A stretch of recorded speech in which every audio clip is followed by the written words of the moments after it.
Hello, and in today's video we're going to cover a cheap and easy way to batch process your 360 panorama photos.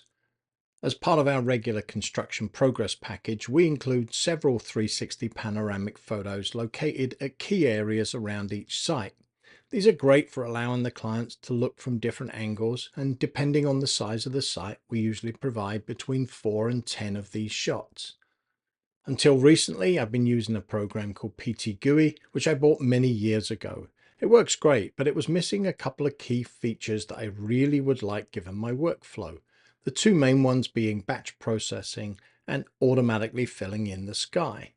Now, to be fair, the latest Pro version of PTGui does include those features, but they want $294 for me to upgrade from my current version to the new version. That seemed like a lot, so I started looking around for an alternative, and I found one called Panovolo. Here, a perpetual license can be bought for just $29, and out of the box it includes batch processing and skyfill. Importantly, the panos created also have the correct GPS data to enable them to be placed correctly in the portal that we provide to our clients. Batch processing couldn't be much easier. Create a folder with separate folders for each of the panos that you want to process. Start Panovolo and click on Batch Process. You'll be asked for the source directory, and you should just pick the directory you created earlier. Choose Spherical 360 from the drop-down, assuming that's the type of pano you're creating.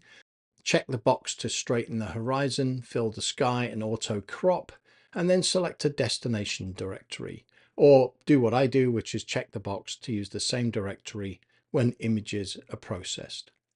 Then click Start. That's literally it. You can now go grab a cup of your favorite beverage while it processes all the images. The 360 panos created will be placed into the directory you specified when it's done. Now, to be fair, PTGui does provide a lot more functionality, but 99% of the time, I don't need all those extra bells and whistles. So for 1/10 the cost of the PTGui upgrade, I think this is a great alternative, and it's now become my standard workflow for processing these images. If you'd like to try it out or buy yourself, I've included a link in the description. Full disclosure, they do give me a small amount of money if anyone signs up using my link, but I honestly wouldn't recommend it if I didn't think that it just worked. Anyway, that's it for another video. If you liked it, give it a thumbs up. Feel free to subscribe and comment, as I always do love to get the feedback.